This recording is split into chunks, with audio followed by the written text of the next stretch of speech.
ഇത് ശ്രീറാം, ജീവൻ ജ്യോതി സ്കൂളിലെ ഹൈസ്കൂൾ വിഭാഗം മലയാളം സാറാണ്. ആള് ഒരു നാട്ടിൻപുറത്തുകാരനാണ്. 40 വയസ്സിലും അവിവാഹിതൻ. ഈ മലയാളം സാറെ കുട്ടികൾക്കെല്ലാം ഇഷ്ടമാണ്. ചോദ്യം വെറുതെ അറ്റൻഡ് ചെയ്താലും സാറ് മാർക്ക് ഇട്ട് കൊടുക്കും. അതുകൊണ്ട് തന്നെ മലയാളത്തിന് ഒരു കുട്ടി പോലും തോൽക്കാറില്ല. സാറ് തോൽപ്പിക്കാറില്ല എന്ന് പറയുന്നതാവും ശരി. A class room. വളരെയേറെ ഗൗരവം മുഖത്ത് വാരി പൂശിക്കൊണ്ട് ജാനി ക്ലാസ്സിലേക്ക് കടന്നു വന്നു. ഇതാണ് നമ്മുടെ തമ്പുരുമോളുടെ ക്ലാസ്. പക്ഷേ ക്ലാസ്സിൽ വെച്ച് തമ്പുരുവിനെ കണ്ടാൽ ആലുവ മണപ്പുറത്ത് വെച്ച് കണ്ട പരിചയം പോലും ജാനി കാണിക്കാറില്ല. Good morning students. Did everyone come prepared for the class test? Yes teacher, എല്ലാ കുട്ടികളും പറഞ്ഞു. Good, let start now. അവൾ എല്ലാ കുട്ടികൾക്കും ക്വസ്റ്റ്യൻ പേപ്പറിൻ്റെ ഫോട്ടോസ്റ്റാറ്റ് കോപ്പികൾ കൊടുത്തു. There are only 10 questions in total. Exam time is half an hour. Now you start writing. കുട്ടികളെല്ലാവരും വേഗം തന്നെ ഉത്തരങ്ങൾ എഴുതി. എല്ലാവരുടെയും ആൻസർ ഷീറ്റുകൾ അവൾ വാങ്ങിവെച്ചു. അപ്പോൾ തന്നെ അവൾ ഓരോ പേപ്പർ എടുത്ത് കറക്റ്റ് ചെയ്യാൻ തുടങ്ങി. തമ്പുരുമോളുടെ ആൻസർ ഷീറ്റ് കണ്ടതും ജാനിയുടെ കണ്ണുകൾ കൂർത്തു വന്നു.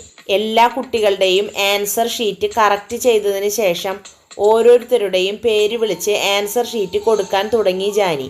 Anamika 20 out of 20, Bhadra 19 out of 20, Advaith 15 out of 20. അങ്ങനെ എല്ലാ കുട്ടികളുടെയും ആൻസർ ഷീറ്റ് കൊടുത്തു. അവസാനമാണ് തമ്പുരുവിൻ്റെ ആൻസർ ഷീറ്റ് കൊടുത്തത്. മറ്റു കുട്ടികളുടെ മാർക്ക് വെച്ച് നോക്കുമ്പോൾ ഏറ്റവും കുറവ് നേടിയത് തമ്പുരു ആയിരുന്നു. തമ്പുരു 10 out of 20. തമ്പുരു got the least marks in today's class test. I feel so humiliated when I see this answer sheet. വിറയ്ക്കുന്ന കൈകളോടെയാണ് തമ്പുരു ആ ആൻസർ ഷീറ്റ് വാങ്ങിയത്. ജാനിയുടെ മുഖത്തേക്ക് നോക്കാനുള്ള ശക്തി തമ്പുരുവിനുണ്ടായിരുന്നില്ല. ഒന്നും മടിച്ചെങ്കിലും അവൾ ജാനിയുടെ മുഖത്തേക്ക് നോക്കി. ജാനിയുടെ കണ്ണുകളിൽ അപ്പോൾ അഗ്നി എരിയുകയായിരുന്നു. സോറി ചേച്ചി. What? I am your teacher. Just call me teacher at school. Only English can be spoken here. Do you understand? Don't repeat this again. വളരെ കടുത്ത ഭാഷയിലാണ് ജാനി തമ്പുരു മോളോട് പറഞ്ഞത്. മറ്റു കുട്ടികളുടെ മുൻപിൽ വെച്ച് തന്നെ അപമാനിച്ചതായി തമ്പുരുവിന് തോന്നി. അവളുടെ കണ്ണുകളിൽ വെള്ളം നിറയാൻ തുടങ്ങി, ചുണ്ടുകൾ വിതുമ്പാനും. ജാനി തമ്പുരുവിനെ മൈൻഡ് പോലും ചെയ്യാതെ പിന്നെയും ക്ലാസ് എടുക്കാൻ തുടങ്ങി. മറ്റു കുട്ടികളുടെ മുൻപിൽ വെച്ച് അപമാനിക്കപ്പെട്ടതിൻ്റെ അമർഷവും സങ്കടവും എല്ലാം തമ്പുരുവിനുണ്ടായിരുന്നു. ഉച്ച കഴിഞ്ഞ ശേഷം ഒരു ഫ്രീ പീരീഡിൻ്റെ സമയത്ത് ജാനി ലൈബ്രറിയിലിരുന്ന് ഏതോ ബുക്ക് മറച്ചു നോക്കുകയായിരുന്നു. എന്താടോ, കണ്ണ് ബുക്കിലാണെങ്കിലും മനസ്സ് വേറെ എവിടെയോ ആണല്ലോ ശ്രീറാം. ഓ സാറോ, സാറ് വന്നത് ഞാൻ ശ്രദ്ധിച്ചില്ല. കലങ്ങിയ കണ്ണുകളോടെ ജാനി ശ്രീറാമിനെ നോക്കി പറഞ്ഞു. ഞാൻ വന്നിട്ട് കുറച്ച് സമയമായി. തൻ്റെ ഈ ബുക്കിലേക്ക് നോക്കിയുള്ള ഇരിപ്പ് കണ്ടാൽ അറിയാം മനസ്സ് നീറുന്നുണ്ടെന്ന്. ഇന്നെന്താടോ തൻ്റെ പ്രശ്നം? ക്ലാസ്സിലുണ്ടായ സംഭവത്തെപ്പറ്റി ജാനി ശ്രീറാമിനോട് പറഞ്ഞു. ജാനി, താൻ എന്താ ഇങ്ങനെ? താൻ നല്ല ടീച്ചറാണെന്ന് തനിക്ക് തോന്നുന്നുണ്ടോ? പഠിപ്പിക്കുന്നത് മാത്രമല്ല ഒരു ടീച്ചർക്ക് വേണ്ട ഗുണങ്ങൾ. നല്ലതുപോലെ പെരുമാറാനും അറിയണം.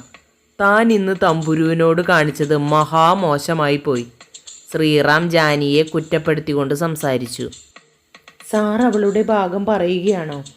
അഹങ്കാരിയാണവൾ. ഞാൻ അവളോട് കാണിക്കുന്നതിൻ്റെ 1% ആത്മാർത്ഥത പോലും അവൾ എന്നോട് കാണിക്കുന്നില്ല. എൻ്റെ അനിയത്തി നന്നായി പഠിക്കണമെന്ന് ഞാൻ ആഗ്രഹിക്കുന്നതിൽ എന്താണ് തെറ്റ്? പഠിക്കാൻ വേണ്ടി അവൾക്ക് എന്ത് സൗകര്യവും ചെയ്തു കൊടുക്കാൻ ഞാൻ തയ്യാറാണ്. ഞാൻ എന്തെങ്കിലും പഠിപ്പിക്കാനിരുന്നാൽ അവൾക്കത് ഇഷ്ടമല്ല. അവൾ ഒറ്റയ്ക്ക് പഠിക്കാമെന്ന് പറയും. പഠിക്കാൻ കഴിവില്ലാഞ്ഞിട്ടൊന്നുമല്ല, ഉഴപ്പി നടക്കുന്നത് കൊണ്ടാണ് മാർക്ക് കുറയുന്നത്. എല്ലാ കുട്ടികളെക്കാളും മോശം മാർക്ക് അവൾക്ക് കിട്ടിയപ്പോൾ എനിക്കത് സഹിക്കാൻ കഴിഞ്ഞില്ല. അതാ ഞാൻ അവളോട് അങ്ങനെയൊക്കെ പെരുമാറിയത്. ഇതാണോ മോശം മാർക്ക്? 10 out of 20 ഒരു ആവറേജ് സ്റ്റുഡൻറ്റിൻ്റെ മാർക്കാണ്. തൻ്റെ പെർഫോമൻസ് കണ്ടാൽ തോന്നുമല്ലോ അവൾ തോറ്റുപോയി എന്ന്. സാറിന് അങ്ങനെ പറയാം.